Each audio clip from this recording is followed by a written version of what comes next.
Гайлын хяналтад 20 цэрийн алба буюу хуучнаар мэргэжлийн хяналтын байгууллага нэгдээд 3 дахь жилдээ орж байна. Улаанбаатар гайлын газрын гүний гайлын хяналтын 20 цэрийн алба юу хяндаг вэ гэхээр ерөнхийдөө судалгаагаар Монгол улсад нийлүүлэгдэж байгаа импортын бараа бүтээгдэхүүний 78-аас 84%-ийг 6 чиглэлээр хяналт шалгалтыг хийж явуулдаг. 24 оны 10 сарын байдлаар бол нийтдээ 503,104 тонн бараа бүтээгдэхүүнд хяналт шалгалт хийсэн импортын. Экспортын болохоор 97,320 тонн бараа бүтээгдэхүүний экспортод хяналт шалгалт хийсэн байгаа. Манайхан хяналт шалгалт хийх явцад болон гайлын гормоор нийтдээ 24 онд 24 нэр төрлийн 118,6 тонн бараа бүтээгдэхүүний устгал хийсэн байгаа.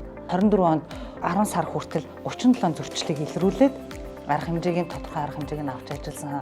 Юун дээр хамгийн их зөрчил гаргаж байна вэ гэхээр ургамлын 20 цэрийн хяналт дээр энэ дээр зөрчил гарч байна. Бичиг баримтын бүрдүүлэлтээ буруу мэдүүлсэн, импортлох үеийнхэн 20 цэрийн шаардлага биелүүлээгүй ийм зөрчлүүд нэлээд гарч байна. Мөн дээрэс нь хүнсний бараа бүтээгдэхүүний шашин шаардлагыг хангуулаагүй, хүнсний бүтээгдэхүүний аюул байдлыг хангах тухай хуулийн 12-ын 4 дахь залтыг мэдхгүй одоо хууль эрх зүйн мэдлэг дутуу дулимгаас болоод ийм зөрчлүүд гарч байна. Энэ дээр л анхаарч ажиллаарай л гэж хэлмээр байна. Чанарын шаардлага хангаагүй бараа бүтээгдэхүүний устгалыг бол хийхнээ энд болохоор сүүлийн үед болохоор шаардлага хангахгүй биологийн идэвхтэй бүтээгдэхүүн эм эмнэлгийн хэрэгсэл чанар нь шаардлага хангахгүй байгаа шинжилгээгээр тогтоогдсон. Эднэрийг болохоор бүр зориулалтын устгалын компани дээр очиж хийдэг.